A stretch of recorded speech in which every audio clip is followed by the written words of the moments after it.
Thank you for joining us today for another episode of Choices Were Made. Today we're joined by Malakai, an 18-year-old athlete who pursued bodybuilding as his senior project. Through bodybuilding, Malakai explored the mental and physical discipline behind the sport, built community, and found a creative way to fund his journey by selling and designing shirts with his brand, Inform and Inspire. On October 4th, he won his first bodybuilding competition, proving that focus and follow-through truly pay off. We're excited to have him here today to talk about what it looks like to build a healthy relationship with diet and exercise, make intentional decisions, and share what he's learned along the way. Make sure to follow his Instagram to follow his journey. It will be linked in the caption below. Let's welcome Malakai and get into this episode. So thank you so much for being here.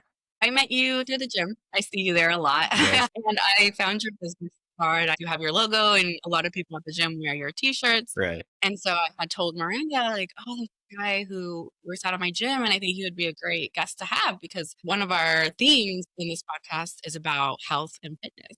And so I had been wanting to ask you for a long time, but at the time we didn't have an Instagram. We didn't even have any episodes dropped. Gotcha. So I that you would think it was fake. So I was like, well, just until we have a little bit more content to show you. Right. So the day that I saw you at the gym, you were on your way out, and right now is my It's like opportunity. perfect timing. Yeah. And so I approached you, and I asked you if you would be open to being on the podcast, and you said yes. So were you like excited or nervous? What Oh, did I you was feel? definitely excited. Yeah. I mean, this is the first time someone's ever invited me on a podcast, right? But especially like I'm trying to get my project out there more, and I thought this was a perfect way. And I'm always looking for ways to, get more exposure. And this was actually the perfect timing because my project's like the deadline's coming up soon. So How did your family react when you brought it up to them? when I told them, I guess they were kind of shocked, like really like a podcast, like. But yeah, they were into it and they had no problem with me doing it. They were just right on board. Oh, So awesome. So they were excited. yeah. That's something that we were talking about earlier. When we started setting up. We were like, if our son came to us and said, this random person that's going to be part of a podcast, I would definitely be concerned. I would be like, oh. But that's exciting that they were excited for you. So getting a little bit into your background, did you grow up in California? Yeah, born and raised. And what's your family like? How many siblings do you have? So I have one older brother. He's a year older, and then it's just me and my parents. Having an older brother, was that competitive? Yeah, we're always competitive. So with everything, sports, like everything, always nice having a sibling that's close in age. So Are you guys yeah, kind of on the same path with college and being athletes? Too different in that yeah, we were sense? both raised, playing baseball. That's what we both wanted to do. Yeah, we've been into sports our whole life, worked out with each other. Yeah, pretty much did everything the same. It's nice. And yeah, he's in college right now and I'm getting there. So Does he still live at home with you, or does he move away? no, he's still at home with us. Yeah, he just commutes. Yeah. What's a childhood memory that you would say shaped who you are today? Probably deciding at a really young age to commit to the life of an athlete, I guess. Deciding that I loved playing baseball and being a part of sports. Because with that, shaped the rest of my life by having to sacrifice time, money, my parents' time, my parents' money, everything, my friends. I think it dictated who I am today for sure. And at what age did you start? I think it was 4 years old. That's when T-ball starts. Then yeah, after that is nonstop. They put us into baseball, soccer. Yeah. I also see as a parent, it's such a dedication to your kids because of the time. And I just think about at work, all these moms, taking their kids to practices and going to tournaments out of the state or out of the city. It's like a family commitment, right? It really is. Yeah. And I don't think kids realize how much of a commitment it is until they're older and they really see what their parents do for them. Yeah. Or were your parents athletes, or did they just want that for you? I think my mom played a little bit of volleyball. My dad played football in high school, but they're never really raised into it or had a true passion for it. But I guess it changed for us. Yeah. And who are your biggest role models growing up? My parents, of course. Yeah, they did. They've done everything for us. The way they were brought up is completely different compared to the way me and my brother were brought up. Yeah, they weren't given everything that they give us. And I think early on they made a commitment to make sure that they gave us way more than they got, and they stuck by that, and I'm really proud of them. Was there ever a point when you wanted to quit a sport, or you just thought, I can't do this anymore and I just don't want I don't think that was ever like an a thought option? in my mind. No, not an option. Never wanted to stop playing. That's all I loved doing as a kid, and still to this day, it's all I love doing. So you mentioned that you have been athletic your entire life, but this aspect of like gym fitness and Mhm. bodybuilding and really going to the gym to become, stronger, was that later in life or since a young child were you interested in the gym? I'd say in between. So it was probably about like 10 years old is when like my dad started me and my brother in the garage, pull ups, push ups, sit ups, the basic stuff. And then we got into lifting, um, got with mentors, had classes, and then learned everything we know now, and then just put it into the gym. And you mentioned that you and your brother were kind of on the same route of Mhm. baseball, right? So did you both think about pursuing it as a career? Yeah, we at a young age, this is all we wanted to do. We didn't think about, girls. We didn't think about a job. We didn't think about anything. Just we want to play baseball for as long as we can. Yeah. And I remember you mentioned in our pre-interview that you had an injury and that kind of changed your Yeah. plans. So this was last year, last baseball season. I messed up my hamstring or leading down into my knee, and I had to go to physical therapy and recover that way. So I pretty much missed like half the season, and then didn't really have a great season on top of that. That definitely took its toll, Yeah. but trying to rebound this year and pick back up. Would you say that when you had that injury, it kind of affected you emotionally as well, not just physically?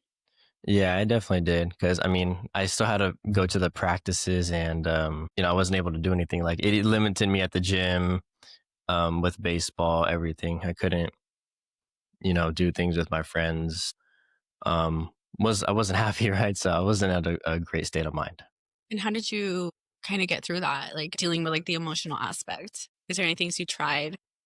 I just try to be more optimistic, I Mhm. guess. Look at the bright side, have one more year of high school left, still get to play baseball. It's not a serious injury, right?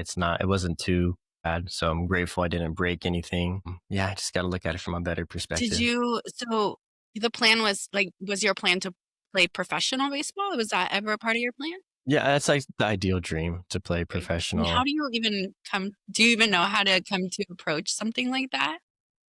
I mean, well, the first step is like college, right? Scholarship, first, play college baseball, and then I guess make And your way up. hopefully get Yeah, recruited. build up the ladder. Yeah. We know nothing about sports. Yeah, So, nothing Okay. about Yeah. absolutely no, no. Okay. it's all Yeah. foreign to us. So our Gotcha. sister is obsessed with Yeah. baseball. She loves baseball. Well, she But loves all sports. yeah, She's into every single one of the sports. She follows all of the sports. everything. And we Yeah. we know nothing.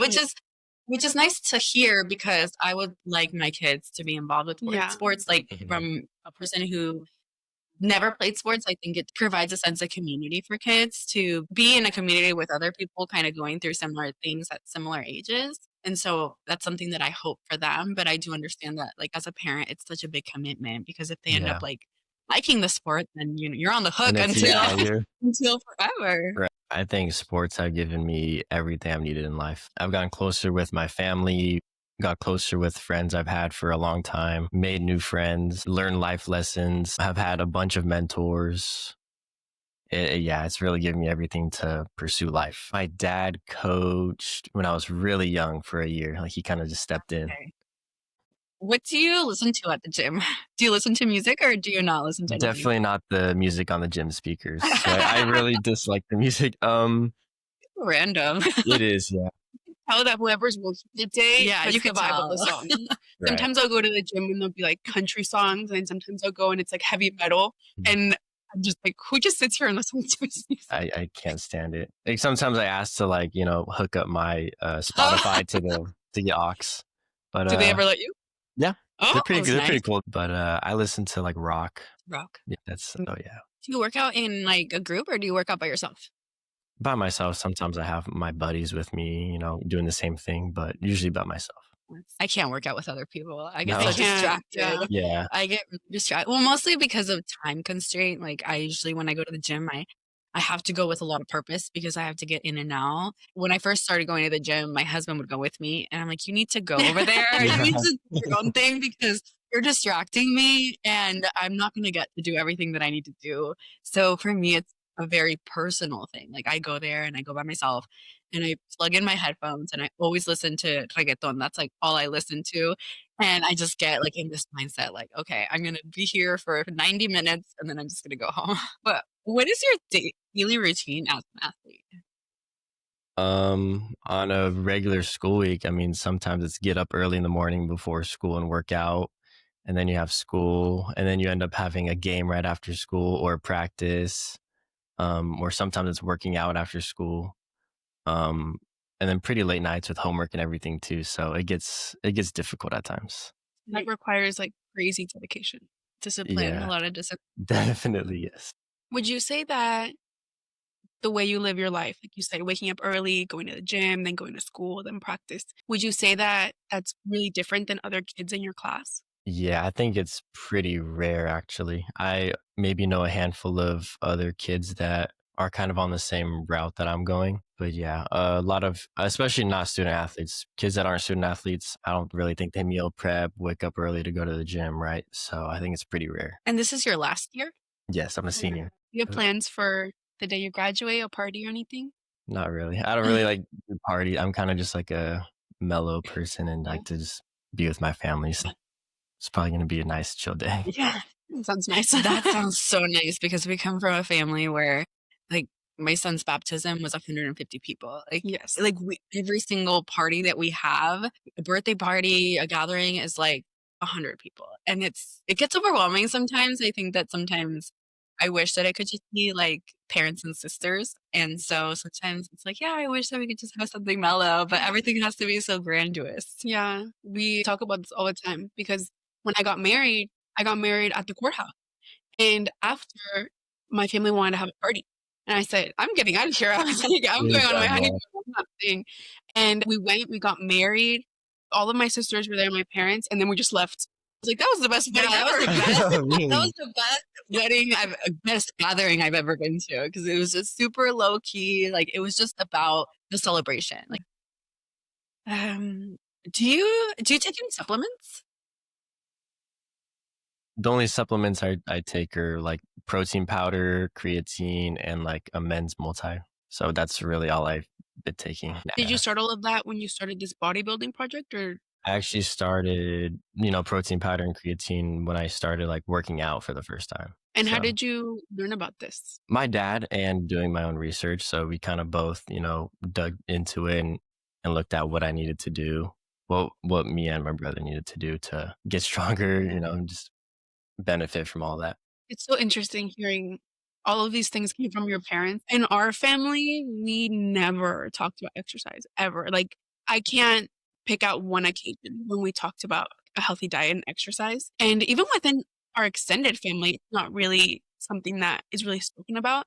But we have one cousin who is very athletic and plays soccer. He is really into fitness, and he's like the family idol. And he's the black sheep because in reality, most of us don't know any of this information. And What do you think about pre-workout? I've heard that a I lot. take You pre-workout. take I do. pre-workout? It's not an everyday thing. I think that's pretty, bad for you. But yeah, it's every once in a while, a little energy boost. So Okay. I don't think there's anything wrong with it. Yeah, because I've been told to like, oh, you take a pre-workout, like it's good to get your energy up to like get in the mindset of the gym and kind of have more energy for the gym. But I suffer a lot from anxiety, and I cannot take anything that will skyrocket my heartbeat or anything Yeah, like it that. gets you And going. that's how I feel about even just listening to pre-workout. I swear it's like triggering because just thinking like to something that's gonna make me feel like my heart's gonna beat out of my chest. Yeah. Like that's really scary to me. So that's why I asked. One of our sisters is also really into the gym. And I remember I was about 15 and I went with her once and she gave me pre-workout and I thought I was going to die. Heart was like beating out of my chest and I was like, what did you just give What me? is this? And I just took it because it's a powder form. And she just said, just put it in your mouth and drink water. And I did that, and I thought I was gonna die. It's a pretty like unique, crazy experience for the first time. Yeah. Like, yeah. Yeah, I don't know what it is. I think that I just have, like, a really low tolerance for things, like, even now with coffee, like, if I have more than 2 coffees a day, I start to, like, freak out. Like, my heart is beating out of my chest, so but I mean, I guess it's nice because I don't really feel like I need it. I feel like now in my journey with fitness, I'm in a mindset where I enjoy going to the gym, and that's why I asked because, when I started taking protein powder, but I don't know, it just made me really sick, and I was Same. reading online that well, I don't know if it's accurate or not, but Google that Docs. Google Doctor, when you, like, drink it too fast, it, like your body doesn't know how to process it Mhm. all, and so, I don't know, I just found that it just overall didn't make me feel very well, and I don't know if that's just, me or mental or in my head, Mhm. but so I stopped taking it, and for a long time, I was, like, scared that I wasn't really gonna see results at the gym if I didn't, you know, do the protein powder and take the pre-workout stuff. Why don't you tell us a little bit about the project? So I'm in the agricultural science program. So your classes are a little bit different than normal public school classes, I guess. Yeah, it's still a program. The teachers are different. I honestly don't really notice a difference. The big part of it is you just have this senior project you have to do. And I've been in the program for all 4 years of high school. And they tell you about it freshman year. You kind of have a little bit of time to prepare, but I didn't really get into what I was going to do until what maybe last year, the end of last year. And I kind of decided I wanted to do something I was passionate about. And I figured that would be the easiest way to, present and do a project, right? So did a little bit of research and actually met a bodybuilder while I was at the gym. And I met him, I interviewed him, we got to talk. And I think after that, I decided, hey, why don't I base my project on specifically the mental and physical struggles that bodybuilders go through? Because I think that's pretty overlooked and not a lot of people know about it, especially myself. I didn't really know anything about it. And then from then on, it took off and I did all a bunch of little things as a part of my project. And here we are now. How long did it take you to prepare for your competition? So it took me about 2 months. Usually it's supposed to be like a 6 month prep if you're Wow. really, Yeah, 2 months sounds really Yeah. fast. yeah, because this was in August when the school year started. I was researching and looking for competitions and I Mhm. found one that was for October. And that was Wow. the only one before the project was due. So I was like, hey, if I'm going to do this, I better start now. And so I got in contact with a bunch of people and committed to what I was going to do. So I really only had 2 months for the diet, the training, and everything. It goes a lot deeper than people think.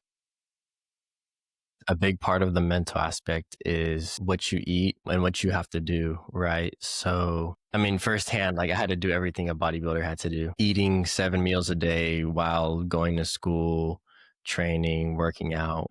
It was hard to do physically, but mentally, every day was tough. Like I did not want to do it. I struggled. The workouts aren't usually different from what I already did. So before it's like baseball specific, athletic, explosive training. And I kind of tuned it to a little bit more, muscle development and toning.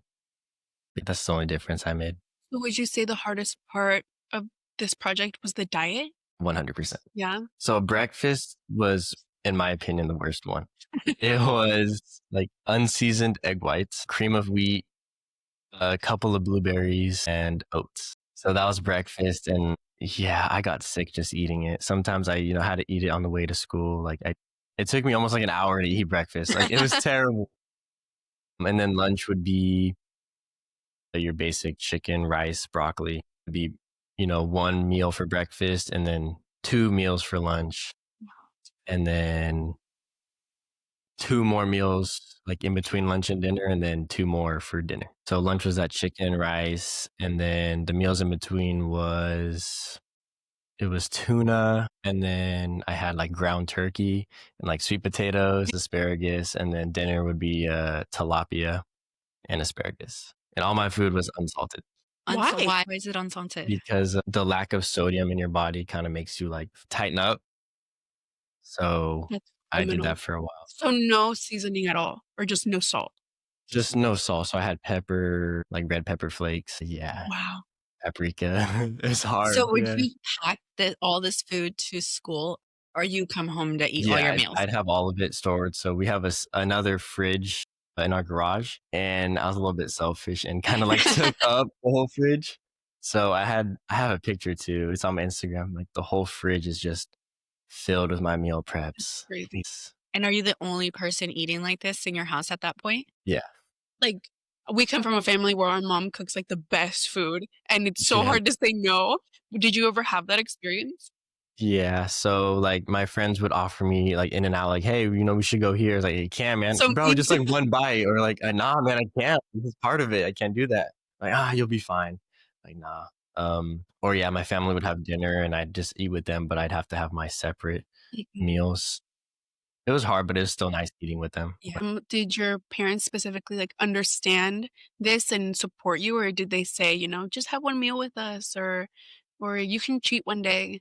No, they're pretty supportive of what I was doing. And sometimes I'd not want to eat my meal, or I'd ask for something. And especially my mom, because she was home more often. And she'd just say, no, you can't have that. And she kept me like on track and on pace.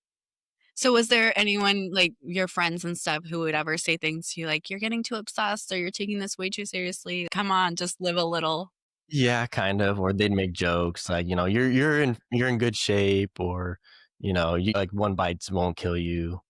But yeah, I kind of just, turned What do you away. think about that? About like, "Oh, yeah, I mean, if you give in here and there, like, it's not gonna kill you." I think that kind of falls into like peer pressure. I think if you have a goal and you're committed, even your friends, you won't listen to them and you'll stay on Yeah. track. I thought in the future, I could probably do this again. I got through it one time. I could probably do it again. But that as a lifestyle in itself it would be something pretty like insane to do. But and there's people out there that do it. So I mean, I had a friend that her father was a bodybuilder, and I got in contact with him, and he was able to set me up a whole meal plan, that 2-month meal plan. What was the first thing you ate after your competition? First thing I ate, so well, backstage they had a bunch of cheap cookies. Like I just had to put something in my system, so I had, but an actual meal I had In and Out right Nice. after. What's your order? I think I got two double doubles, fries, and a shake. So kind of everything. That sounds delicious. Would you say In-N-Out is like your cheat meal, like your guilty Favorite pleasure? go-to Oh, too, yeah. for sure.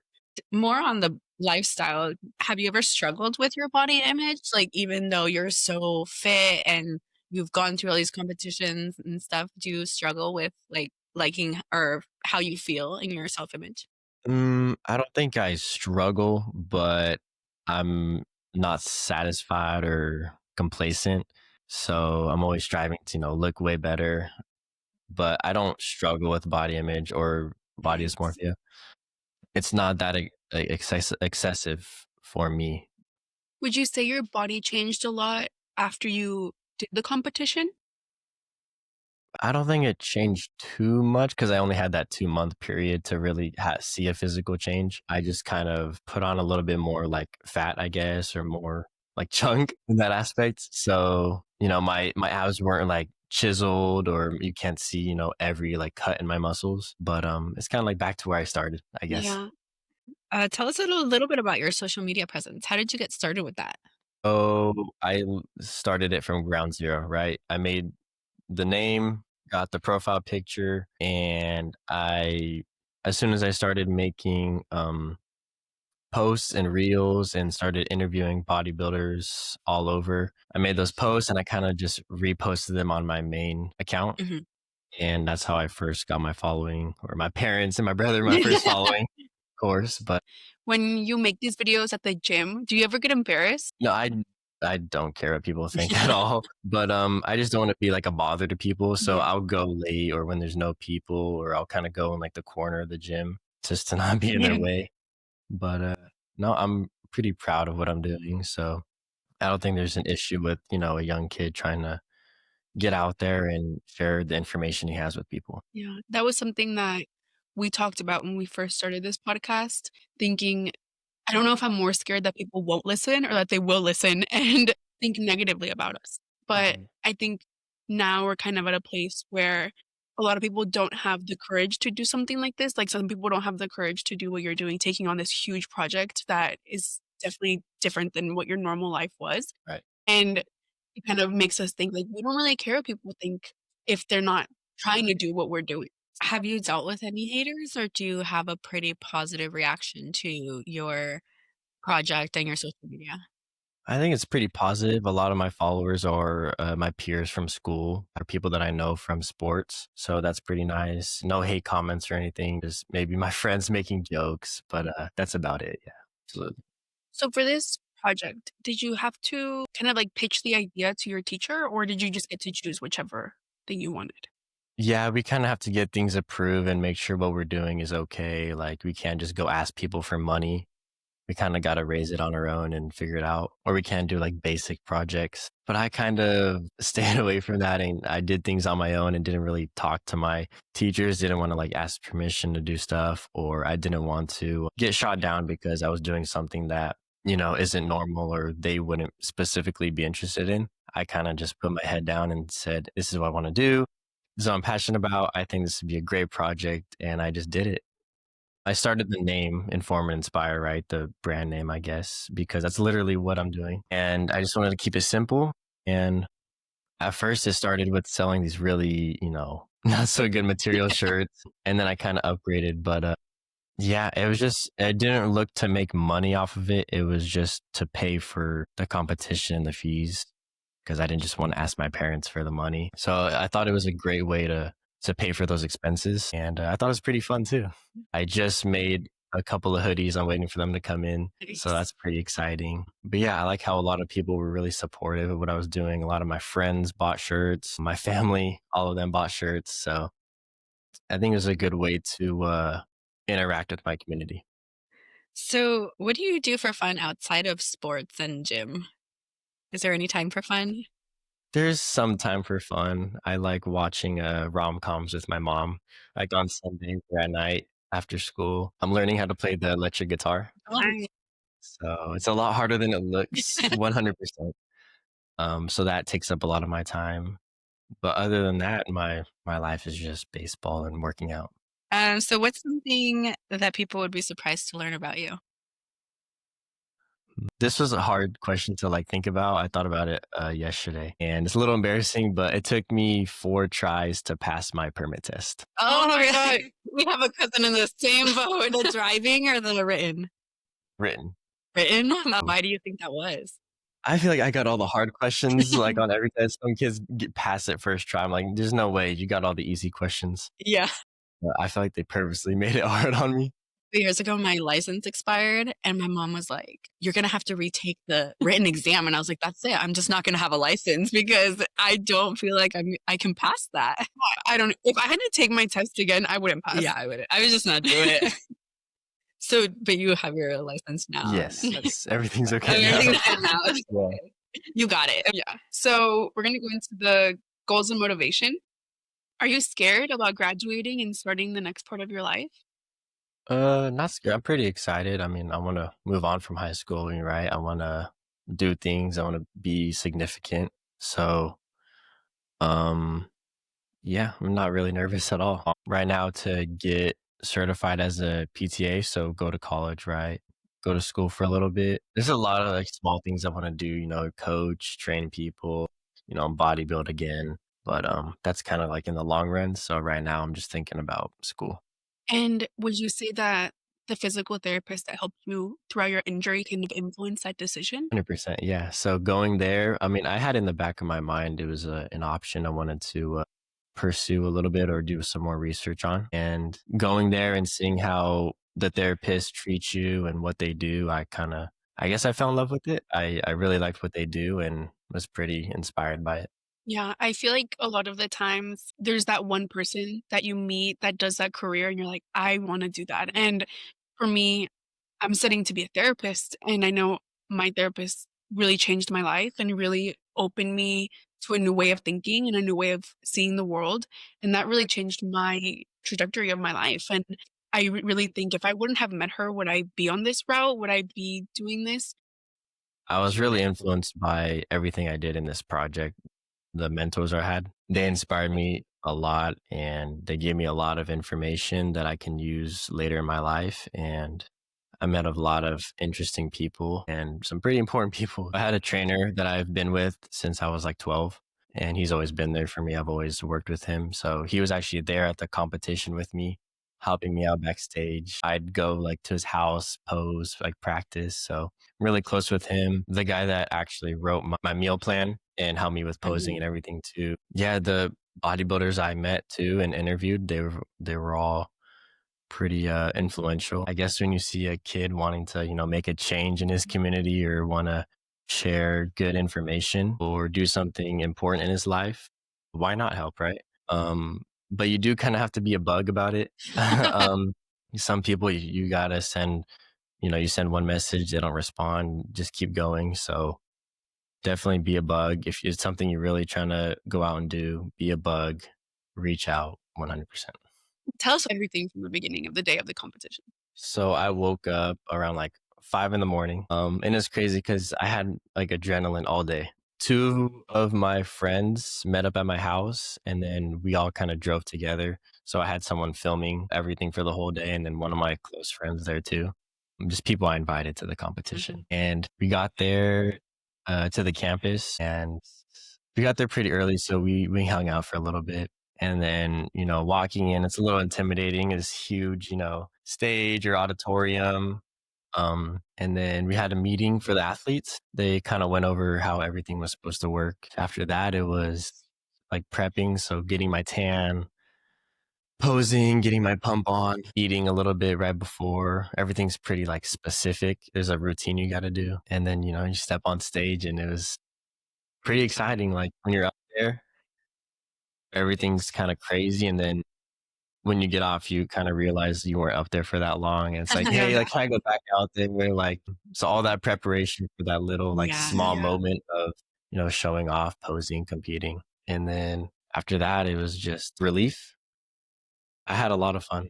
It's something I'm never going to forget. And I'm, introducing myself. I meet the two other kids that were competing in my category and they're kind of like freaked out. So, yeah, I kind of initially thought I had in the bag, but you never know. Good. So after that, I was a lot more confident. It was like really slow when they were announcing the awards. Like in my head, it was slow. Like third place, so and so. I'm like, okay, like here we go. Like, I was up there waiting, and they announced second place, and I'm there. Like I still haven't like taken it in yet, and then they call my name, and yeah, everything was just like, wow, yeah. Oh, did your parents go? Yeah, my parents and some friends, they were cheering. Oh, yeah. It's so cute. How long did your tan last? Wow, actually. So I got home and showered later that day and it got off like the darker part of the tan. But after that, it was like patchy. I hated wearing like shorts to school at that time because you can see like the spots and everything. But it went away after. But they don't tan your face, right? They just tan your body. Oh, they tan your face? Really? You get up there and they're just kind of like, all right, you ready? Oh my gosh. Wow. And can you decide like how dark you want the tan, or does the tanner decide? There's like different packages that you had to order, but usually everyone gets like a darker tone. That's so funny. That is funny. Every time I think of, we watch a lot of TV, and every time I think of spray tan, I think of the episode of Friends. Yeah. Ross gets a tan, and he accidentally gets just his front tanned like 3 times because he forgets to turn around. That's what I think of when I think of tan. So I remember in our interview with you, you mentioned that one day you'd like to start a gym. Yeah. And if you had the chance to start your gym tomorrow, would you take that leap? 100%. I would want it to be a space where dedicated people would want to go and there's a great community. That's probably the main part. Just having a community with a common goal of getting in shape, seeking knowledge in the fitness industry. That's how I would try to brand it or advertise it. Not so specific to bodybuilding, but just having a good community. If this project, kept going along with that, dream, I'd probably incorporate it somehow and build it off of that brand. I have a nutritionist and a trainer, but they're from Mexico. So it was all virtual and I went to visit them and I thought it was so awesome. So they had the gym part where people work out, but then they had offices where they had a personal a nutritionist and then a PT. And so it's like you would go to one place and they had everything. They had the person who would help me with my diet, person who would help me with my workout, and then the person who would help me if I had an injury. So I thought that was a cool concept because it's kind of like a one-stop place to Yeah, get all the that'd be like information the you need. perfect ideal gym, Yeah. right? And I know someone who owns a gym close to here, and she is just so inspiring. And she opened her gym during the pandemic. It started out as a really small gym, and now it's huge. She rents a whole warehouse, and she built the gym from scratch. And I remember when she started, she messaged me asking if I had tires, like the really big tires. And I was like, "I don't, but I can find you some." So I found her some, and my husband dropped them off, and it's really inspiring to see how she was a personal trainer at a local gym, and she really just took the leap and started her dream of owning her own gym, and now she does, like, boot camps and personal training, and it's so inspiring to see people that really take the leap to make their dreams come true. Like start from nothing and Yeah. build up to where they really wanted to be. Yeah. Yeah, because I met her through a mutual friend. They worked together at the gym, and it seems like it was her dream for a really long time, and I was telling my sister that she does boot camps for women, and personally, for me, when I go to the gym, I get super intimidated by the really big guys. I was telling her that I started to bench press and graduated from just the bar to add 2.5 pounds. Congratulations. I couldn't do it. I couldn't, like, pick up the bar, so I was like, I'll try next time." And I tried the next time and I could do it, but I was scared that I was gonna, like, hurt myself, and I was like, "I wanna ask that guy for a spot," but he was benching, like, 300 pounds. I was like, "He's just gonna laugh in my face." Yeah, I think that if I could give you unsolicited advice, is you're never too young to start your Yeah. dream. And I think that that's something that I've really been inspired by because, like we talk about in one of our episodes, most of the people we know in our life are entrepreneurs and they started their businesses from a really young age. And I think that in a different time period, it was not as accepted. It was like you go, you work for someone, and now people just take the leap, when they're super young because you're gonna make mistakes anyways, might as well be mistakes for something you're working towards for yourself, and so I think I've been really inspired by all the entrepreneurs in my life to be like, "You're never too young to just start building your dream." Yeah, and sometimes it seems so overwhelming at the beginning, but I mentioned in my episode, my husband owns a business. We own a business together, and when we started that business, he didn't even own a bank account, so I had to lend him my credit card to buy the materials 'cause it's a landscaping business, and he started with just a lawnmower and a trimmer, so he would load all of these things into his little beater, and at that point, he thought that it was so unattainable to own an actual landscaping business where people actually knew his name and would trust him enough to hire him to do jobs, and at this point, he was only 20 years old, and he started this business, and now he even has employees, and he got nominated for an award, and it's just so interesting to see how such a small dream can grow into something so big, and the same as my sister just said, you're never too young to start, and at the beginning, you might think, "How do I even start something like this?" But where there's a dream, there's always a way to start it. Absolutely. So more on that, what are your long-term goals, like 5, 10 years? Where do you see yourself? Definitely like competing again, reopening my journey with bodybuilding, that gym that I wanted to own, competing again, and maybe being in a relationship. So the things you Mhm. want in life, I guess. So would you say that college is a must for you? Yeah. I mean, the rule in the house is like you're in school, you don't gotta pay rent, right? Oh, So yeah. out of school, then come on. Rule Yeah. 2. And I think at the time, I was not happy about that because I've never been someone who's good at school. So for Mhm. me, naturally, I just wanted to join the workforce. And so at the time, I wasn't happy about that rule. Now that I got to college, I'm happy that I did it, but I do see a shift in the world where a college degree isn't necessary anymore like it used to be. So I'm always curious to hear people's opinions on college. What advice would you give someone who can't get motivated to stay on their path? This is hard because I mean, I was always motivated, I Yeah. guess, but There are days where like I don't want to go to the gym or I'm really tired, and the motivation to me doesn't really like matter. It's more of like that discipline aspect. But for people that are just starting out, I'd say, get friends to go with you to the gym or have friends to start that journey with you. That definitely helps. Having someone in your corner or doing the same thing with you will push you as well. Maybe look at someone else's journey, someone else that came from, the same place you were, and see how they kind of evolved and what they did and just try to adapt to that. Is there any specific message or theme that you want the audience to take away? Well, this podcast is about, the choices people make in life, right? And how significant they are. I made one decision to, work on this project, and that pretty much influenced the people I met, the friends I made, my goals in life. This small decision kind of impacted my life entirely. So that message would be, if it's something you want, go after it, be social, go make friends, go be out there, go live. What advice would you give to someone that is struggling mentally right now, as they're in their bodybuilding journey?